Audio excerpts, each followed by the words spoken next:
Hi friends, welcome to new ways. நாம் இன்றைக்கி Slurrp ஃபார்மோடைய choco crunch தான் பார்க்க போகிறோம். இது வந்து ராகி ஸ்டார்ஸ் அண்ட் மூன்ஸ் வச்சு பண்ணியிருக்காங்க. அந்த ஷேப்ஸில் தான் இருக்குது. இப்போ நோ ரீஃபைன் சுகர்ஸ்ன்னு சொல்லியிருக்காங்க. சுகர் எதுவும் யூஸ் பண்ணல, அதுக்கப்புறம் வீட்டும் யூஸ் பண்ணலன்னு சொல்லியிருக்காங்க.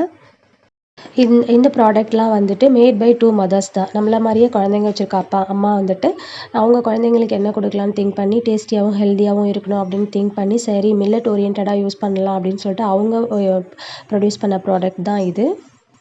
பேக் சைட்லேயே இந்த சாக்கோ கிரன்ச் பண்ணுறதுக்கு என்னென்ன தானியங்கள் யூஸ் பண்ணியிருக்காங்கன்னு சொல்லிட்டு படத்தோடு போட்டிருக்காங்க. அதுக்கப்புறம் கீழே வந்து கம்பேரிசன் கொடுத்துருக்காங்க.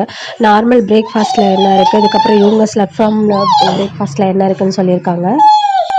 இந்த பேக் வந்துட்டு 400 கிராமு. ப்ரைஸ் பார்த்தீங்கன்னா 299 வருது. அதோடைய சைட்லேயே வந்துட்டு டேபிள் காமிச்சிருக்காங்க நியூட்ரிஷனல் இன்ஃபர்மேஷன் என்னன்னு சொல்லிட்டு. அதுக்கப்புறம் வந்துட்டு இன்க்ரீடியண்ட்டும் எவ்வளோ யூஸ் பண்ணியிருக்கிறதும் சொல்லியிருக்காங்க. இந்த பேக் ஓப்பன் பண்ணிடலாம். இப்போது எவ்வளோ இருக்குதுன்னு பார்த்துடலாம். பேக் வந்து ரொம்ப பெருசாக இருக்குது. ஏன்னா இது வந்து 400 கிராம்ஸ் இருக்கு இல்லையா. ஸோ வந்துட்டு வீக்லி நம்ம குழந்தைங்களுக்கு ட்வைஸ் கொடுக்குறோம் அப்படின்னாலே இது நியர்பை 1 or 1.5 மந்த்துக்கு மேலேயே வரும் போல் இருக்குது. நல்ல பெரிய பேக்காக இருக்குது. இதுக்கு முன்னாடி இவ்வளோ பெரிய பேக் வந்து நான் பர்ச்சேஸ் பண்ணதே கிடையாது.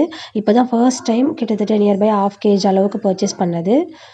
வார்ம் மில்க் எடுத்துகிட்டு தேவையானது போட்டுக்கிட்டேன். ஸ்டார்ஸ்லாம் வந்துட்டு நல்ல ஃபினிஷ்டு ஒர்க்காக இருக்குது. பார்க்கவே நல்லாயிருக்கு. சின்ன பையனுக்கு தான் கொடுக்க போகிறேன் இப்போது. அவன் பால் காய்ச்ச ஸ்டார்ட் பண்ணி இந்த பாக்ஸை வெளில எடுக்கும்போது என்ஜாய் பண்ணிட்டான். ஸ்லர்ப் ஃபார்மோடைய வேறு ப்ராடக்ட்ஸ்லாம் இருக்குது. அதாவது upma, dosa, beetroot dosa, spinach dosa, ghee masala, tomato upma, இந்த மாதிரி நிறைய ப்ராடக்ட்ஸ் இருக்குது. அதெல்லாம் வாங்கி ட்ரை பண்ணுங்கள். அந்த வீடியோவும் நம்ம சேனலில் இருக்குது. இந்த வீடியோ உங்களுக்கு ரொம்பவே யூஸ்ஃபுல்லாக இருந்திருக்குன்னு நான் நினைக்கிறேன். தேங்க்யூ ஃபார் வாட்சிங். தேங்க்யூ.